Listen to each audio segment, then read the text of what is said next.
आज हम पढ़ेंगे एक्सरसाइज 13.3 का क्वेश्चन नंबर 3। क्वेश्चन ये भी बहुत इजी है, बस ये थोड़ा सा इंटरेस्टिंग है।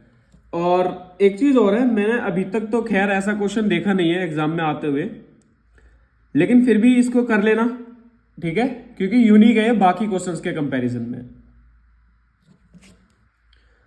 इसमें क्या यूनिक है देखो, क्वेश्चन में दिया क्या हुआ है। क्वेश्चन में यह दिया हुआ है कि जो पॉलिसी होल्डर है, जैसे LIC वगैरह होती है, वो पॉलिसी होल्डर है, ठीक है। तो 20 से कम साल के ऐसे कितने पॉलिसी होल्डर है? 2। 25 से कम साल के ऐसे कितने पॉलिसी होल्डर है? 6। ऐसे करके डेटा गिवन है 100 लोगों का। कितने लोगों का टोटल जो है, जो पॉलिसी होल्डर है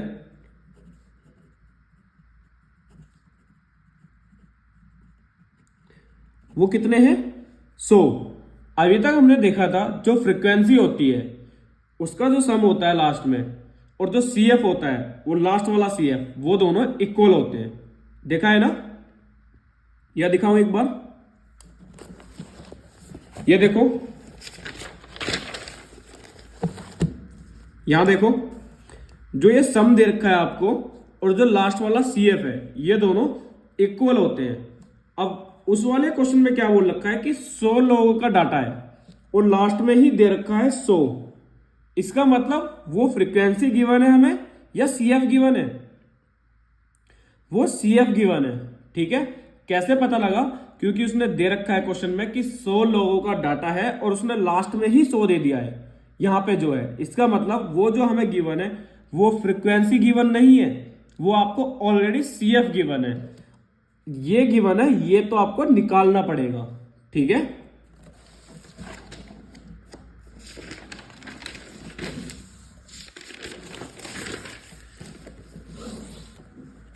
तो शुरू करते हैं। देखो, पहले इसका एक अलग से टेबल बना लेते हैं सही करके। एज बिलो 20, बिलो 20 का मतलब 0 से लेके 20 तक, ठीक है। बिलो 25, 20 तक तो यहां पे हो चुका है, मतलब 20 से लेके 25 साल तक। ऐसी 25 से 30, 30 से 35, ठीक है।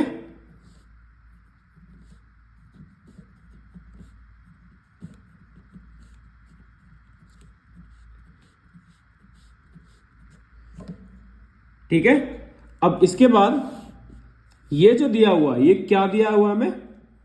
CF गिवन है 2, 6, 24, 45, 78, 89, 92, 98 और ये 100, ठीक। एक चीज और देखो, सभी में 5-5 का गैप है, तो इसकी वजह से कोई घबराने वाली बात नहीं है कि यहां तो गैप 20 का हो चुका है। आप चाहे तो उसको 15 से लेकर 20 भी लिख सकते हो, कोई दिक्कत नहीं है, क्योंकि वो बिलो 20 था, इसलिए मैंने 0 से लेकर 20 साल तक सारे ले लिए थे इसमें, ठीक है। इससे कोई फर्क नहीं पड़ेगा क्वेश्चन पे। अब ये तो हमें पता चल चुका है कि सम जो है वो 100 है, और जो ये इसका लास्ट CF है वो भी 100 है। इसका मतलब ये हमें CF गिवन है, हमें F चाहिए, फ्रीक्वेंसी चाहिए।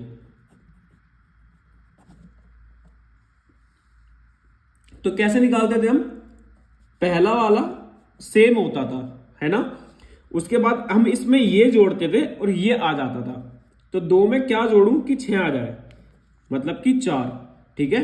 ऐसे हम 6 में क्या जोड़ेंगे कि ये आ जाए। तो सिंपल सा, पहले वाला सेम, क्योंकि हम उल्टा जा रहे हैं तो इसलिए हम घटा देंगे, बस वहां पे हम जोड़ रहे थे और यहां पे हम घटा देंगे, ठीक है। तो माइनस करो 18, माइनस करो 5 में से 4 गए 1 और 4 में से 2 गए 2, माइनस करो 5 में से 8 में से 5 गए 3 और 7 में से 4 गए ये भी 3, माइनस करो 11, माइनस माइनस और ये भी माइनस। ये हमारे पास क्या आ चुकी है? फ्रीक्वेंसी आ चुकी है। हमें n/2 चाहिए होता है, 50 आ चुका है। अब ये जहां पर भी पहली बार बड़ा हो जाएगा CF में, वहीं पे हम लाइन ड्रॉ कर देंगे। क्या 2 बड़ा है 50 से? नहीं, नहीं नहीं नहीं, हाँ ये बड़ा है 50 से, तो हम यहां पर लाइन ड्रॉ कर देंगे। ठीक है, ये हो जाता है हमारा f, ये हो जाती है हमारी लोअर लिमिट, और इसके जस्ट ऊपर वाला हो जाता है इसका CF। अब कुछ नहीं करना, सिंपल सी वैल्यू पुट करनी है आपको। ठीक है, ये CF है, L कितना है 35, n/2 कितना है 50, CF कितना है 45, ये कितना है 33, H कितना है, गैप कितने कितने का है इनका 5-5 का। ठीक है, 35, ये माइनस करके आया 5, 5 पंजे 25, और ये इससे इसको डिवाइड दे देना, तो यहां पे ऐड करके लिख देना। ठीक है, और इसी के साथ हो जाता है आपको क्वेश्चन ये कंप्लीट। फिर भी अगर आपको कुछ डाउट हो इसमें तो आप पूछ सकते हैं। ठीक है।